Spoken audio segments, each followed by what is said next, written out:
Hello my dear students, today we are going to continue with lesson 8, the Great Revolt of 1857.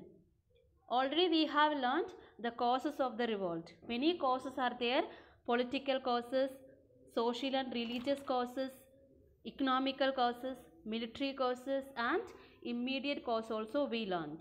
And today in this video we are going to discuss about the nature of the revolt. What is the nature of the revolt? The revolt of 1857 was called the Sepoy Mutiny by the British authorities, while Indian historians call it the first war of independence. According to the British authorities, the first revolt, the revolt of 1857, it was considered as Sepoy Mutiny. It is according to the British authorities only, but according to the Indian historians, this is called the first war of independence. And the revolt began with the mutiny of the Sipais. Already we learned that it started, this revolt, this mutiny, it started within the Sepoys, but was soon transformed into a popular revolt when people from different sections of the society spontaneously joined in. This is evident from the fact that out of the estimated 1,50,000 people killed in this revolt, and 1 lakh were civilians. So we can say that it was a war. According to the Britishers, the revolt of 1857, it was a Sepoy mutiny only. But according to the Indian historians, this is considered as the first war of independence.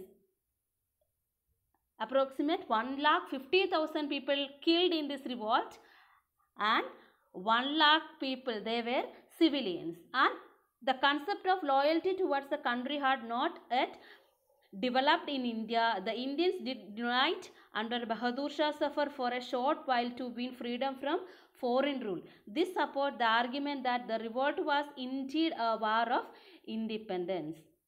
After this incident, anyway, Indians, they continued the war for what? For getting freedom. And we want to free from the foreign rule. So this supports the argument that the revolt was indeed a war of independence. And today now we are going to learn about what were the important results of the revolt. The revolt marked the end of the East India Company's rule in India. That is the important result.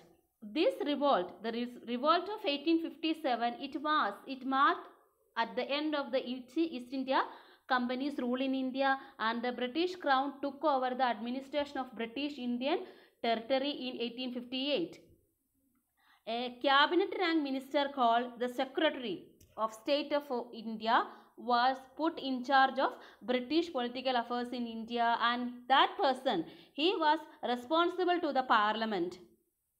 A cabinet rank minister, what we will call him? We can call him Secretary of State for India. And he will be the in charge of British political affairs in India. And this secretary, he was responsible to the Parliament. And the Governor General under the company, he became known as Viceroy. Who is Viceroy? The Governor General under the company. We can call him Viceroy. The Viceroy was answerable to the Crown through the Secretary of State. And next we will learn about Lord Canning, the last Governor General under the company. Who was that? Lord Canning. He was the last Governor General under the company, became the first Viceroy under the Crown.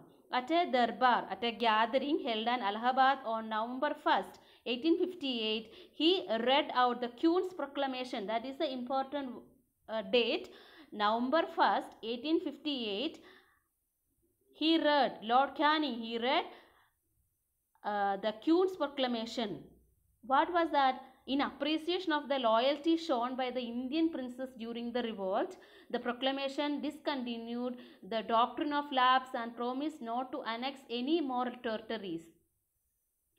In appreciation of the loyalty shown by the Indian princes during the revolt. Already we learned that some kings, some rulers, they give support to the Britishers only. They did not give any support to Indians. And the proclamation, it discontinued the doctrine of lapse. Already we have learned what is doctrine of lapse and promised not to annex any more territories. And it also promised, this proclamation also promised not interference in India's religious and social customs. They made many changes in India, but after this proclamation they give a promise to Indians they will not interfere or they will not interfere in India's religious and social customs. And this meant that the British would no longer take interest in social and religious reform. They hoped this would win them the loyalty of the orthodox sections of the society. What was the aim behind it? To get, or they hoped this would win the loyalty of the orthodox sections of the society. For win the loyalty of the Semidas, the British, they recognized their traditional land rights and also gave them honors and title. But before the revolt of 1857, the Semidas, they become landless and they didn't get any support from the Britishers. But after the revolt, for getting the loyalty, okay, the British recognized their traditional land rights and also gave them honors and title. The British pursued the policy of divide and rule. They adopted a new policy after the revolt of 1857. What was that? Divide and rule policy. Divide and rule to prevent the Indians from uniting. What was the reason or what was the aim behind it? Aim behind divide and rule policy.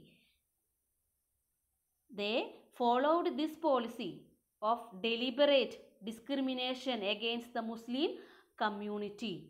For removing all prospects of revolt, the army was reorganized so as to keep it well under British control. After the revolt of 1857, the army was reorganized. What was the changes they made? The proportion of European military positions and crucial military equipment such as artillery were placed exclusively in the charge of European soldiers and officers. That is the important change. Strategic military positions and crucial military equipment, they were under the control of European soldiers and officers. The British began to recruit fewer soldiers from Awadh, Bihar, Madras and other areas where there had been revolt on or before 1857.